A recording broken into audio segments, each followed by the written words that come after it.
Hello everyone. So students, in our previous session we were doing lifelines of Indian economy, and over there in our last session we have completed up till the pipeline networks. Now let's start the new topic today. So today we are going to start the topic of waterways. So first of all, let's discuss few of the features of waterways, or even you can call it as some of the advantages of waterways. तो अगर waterways की बात करते हैं तो बेटा waterways it is the cheapest means of transportation. अगर हम जितने भी मीन्स ऑफ ट्रांसपोर्टेशन अभी तक हम लोगों ने पढ़े हैं, अगर सबको कंपेयर करेंगे तो what we are going to notice that this waterways it is the cheapest means of transportation, and at the same time it is the most suitable means of transportation for carrying heavy and bulky goods from one place to another. Another advantage of this waterways is that is it is a fuel efficient and environmental friendly mode of transportation. Fuel efficient से क्या meaning है मेरा यहाँ पे? Fuel efficient means कि अगर हम बाकी मीन्स ऑफ ट्रांसपोर्टेशन से कंपेयर करेंगे वाटरवेज को, तो what we are going to notice that this waterways is somewhat more fuel efficient, कम फ्यूल यूज़ करता है as compare to other means, and at the same time it is eco friendly also. Environmental friendly बोल लो या फिर क्या बोल सकते हो, it is eco friendly, nature से बहुत ज़्यादा फ्रेंडली है. अब अगर इस वाटरवेज की बात करते हैं इन terms of the total network of this, तो इंडिया का जो इनलैंड नेविगेशन वाटरवेज है, what is the length of that?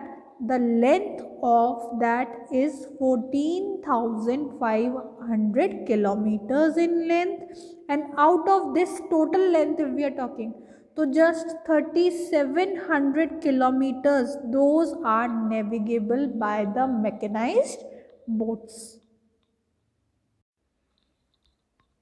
So some few more advantages are given over here in this other slide of waterways. देखो इसमें से एक तो हम लोगों ने ये वाला पॉइंट पहले ही पढ़ लिया, it is the cheapest mode of transportation. और अगर हैवी और बल्की गुड्स को लेके जाना है एक प्लेस से दूसरे प्लेस तक, तो it is more suitable, fuel efficient, environmental friendly. ये सारे तो पहले ही पढ़ लिए. अब देखो इस स्लाइड में कौन कौन से और न्यू पॉइंट्स आ रहे हैं.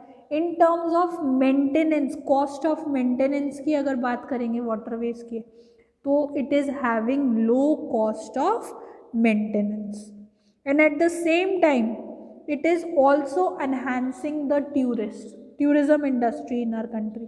That is waterways क्या कर रहा है, it is even supporting the tourism industry in our country.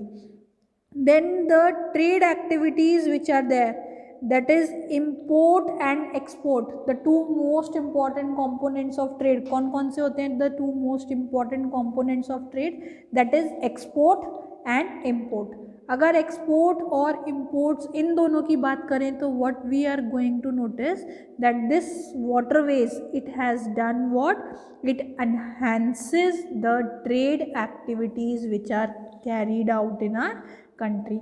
And at the same time, if we are going to compare this waterways with other means of transportation, so what we are going to notice that waterways it is less prone to accidents के chances कम हैं somewhat as compared to the other means of transportation. So these were some of the advantages of waterways. Now let's discuss some of the disadvantages of waterways. ये तो सबको पता ही है कि कोई भी चीज़ होगी तो उसकी दोनों ही बातें होती हैं, एडवांटेजेस भी होती है, डिसएडवांटेजेस भी होती हैं. तो now let's talk about the disadvantages of waterways. तो the first disadvantage of waterways is it is slow and time consuming. अगर बाकी के मीन्स ऑफ ट्रांसपोर्टेशन से हम कंपेयर करेंगे ना वाटरवेज को, तो what we are going to notice, जैसे कंपेयर कर लेते हैं जैसे फॉर एग्जांपल एयरवेज. तो एक तो आप कोई गुड लेके जा रहे हो through the means of air, वो जल्दी जाएगा उस प्लेस पे, या the thing that you are carrying through water that will be reaching, obviously the thing which is being taken from airways. तो अगर बाकी के मीन्स ऑफ ट्रांसपोर्टेशन से कंपेयर करेंगे हम वाटरवेज को, तो what we are going to notice that this is slow and time consuming, and at the same time it is having limited area of operation. अभी मैंने आपको प्रीवियस स्लाइड में दिखाया था कि टोटल लेंथ तो इतना है, बट उसमें से जस्ट नियर अबाउट 3700 किलोमीटर्स का जो टोटल एरिया है that can be easily covered up with the help of the boats. तो it is having limited area of operation. Then at the same time the waterways as a means of transport, it is seasonal in nature. How it is seasonal in nature? It is seasonal in nature, reason for that is क्योंकि जो ये water का level है it usually goes down in summer। कुछ places पे बहुत कम पानी होता है, तो वहाँ पे आप वाटरवेज को as a means of transportation कैसे यूज़ करोगे? It is not possible over there. Even misrouted, sometimes what happens, it is misrouted, no barriers those are there in some of the cases। misrouted का means क्या है? जाना कहीं और है और by default क्या हो गया, गलती से you are reaching some other place।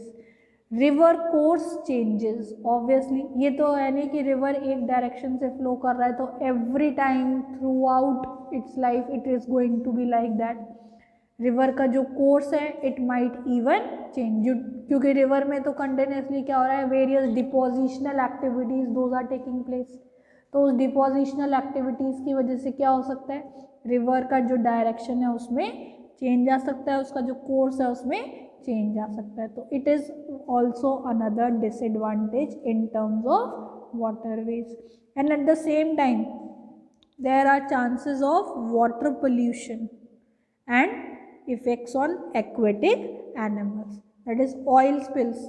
जैसे ऑयल लेके जा रहे हैं, कंटेनर्स में लेके जा रहे हो, या फिर even in ships, if we are talking about boats, we are talking about mechanised boats है, शिप्स हैं, शिप्स यूज़ कर रहे हो तो उसमें क्या यूज़ करोगे, oil, it will be use to operate them. तो चांसेस क्या होते हैं, there are chances of that oil spill in water. उसकी वजह से क्या होता है, it might be leading to water pollution, and at the same time it might be affecting the life of the aquatic animals. So these are certain disadvantages of waterways. So that's it for today. Today we have discussed about waterways, advantages of waterways and disadvantages of waterways. In our next session we are going to continue with the topic of waterways. So thank you.